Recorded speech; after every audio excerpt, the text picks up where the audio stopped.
Bonsoir à tous, on va corriger l'exercice numéro 68 ensemble. Cet exercice, il me demande, sur un prisme régulier à trois faces de hauteur 10 cm et d'arête de base 6 cm, déterminer la longueur du chemin le plus court joignant les centres de gravité des surfaces de base et de sommet en passant par toutes les faces.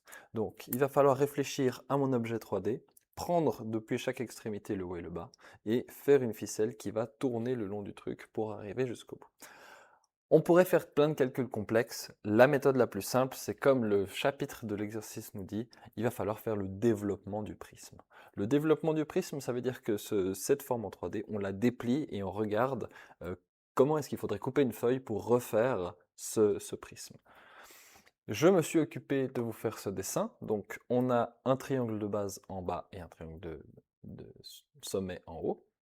Ces deux triangles sont équilatéraux, puisque c'est un prisme régulier à trois faces. Et le reste, ce sont des rectangles de 6 par 10, puisque on est sur un prisme, on relie deux faces avec des rectangles. Et maintenant, je fais les centres de gravité des surfaces de base, donc les deux points que j'ai là en vert, et il va falloir que je trouve un moyen de relier ça. Le moyen le plus rapide, évidemment, c'est de faire un trait. Donc, on va ici construire un trait, et la question c'est quelle est la longueur de ce trait. Pour ce faire, il faut que je me débrouille pour trouver un moyen. Le moyen qui me paraît le plus simple, c'est de trouver la distance parcourue horizontalement et la distance parcourue verticalement, et de faire un Pythagore avec ce triangle rectangle.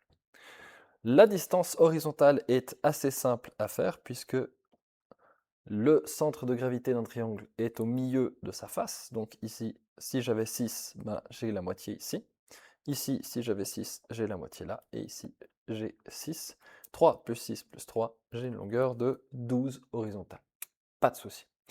La hauteur verticale, par contre, est un petit peu plus pénible puisque ici, je construis ma hauteur qui est ma médiane, qui est ma médiatrice dans le cas d'un triangle équilatéral, et on se rappelle qu'elle se croise avec un rapport 1 tiers, 2 tiers. Donc, il faut que je trouve la hauteur h. Cette hauteur h, elle n'est pas compliquée à trouver puisque c'est un demi-triangle équilatéral que j'ai ici, avec h, 3 et 6. Je me fais mon Pythagore habituel pour obtenir le 3 racine de 3. Maintenant, la distance ici que j'ai entre ce point-là et ce point-là, que je vais appeler x, c'est pas h, c'est 1 tiers de h, comme on l'a dit, puisqu'elle se croise en 1 tiers, 2 tiers. Donc, x, il vaut pas 3 racines de 3, mais juste racine de 3. Et donc, j'ai cette petite longueur-là, j'ai également cette petite longueur-là, puisque ce sont les deux mêmes triangles, et il me reste juste le 10 ici. Du coup, j'ai 10 plus 2x en hauteur totale. Donc, maintenant, mon L, c'est 12 au carré plus 10 plus 2x au carré avec Pythagore. On fait le travail nécessaire. L carré vaut 144 plus 100 plus 40 racine de 3 plus 12, ce qui fait 256 plus 40 racine de 3. Et ça me donne une longueur d'environ, une fois que je l'ai passé dans la racine, 18,0355. Donc la longueur est d'environ 18. Et on en termine pour cet exercice. L'exercice qu'on vient de faire est un assez gros classique où on va essayer de faire des ficelles. Il y a plein de choses qu'on pourrait faire avec cet exercice.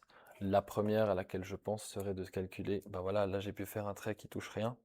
Est-ce que j'ai moyen de faire un trait qui touche comme ça et qu'il soit quand même droit? Quelle serait la hauteur maximale de mon prisme pour que ma théorie, comme je l'ai faite maintenant, fonctionne?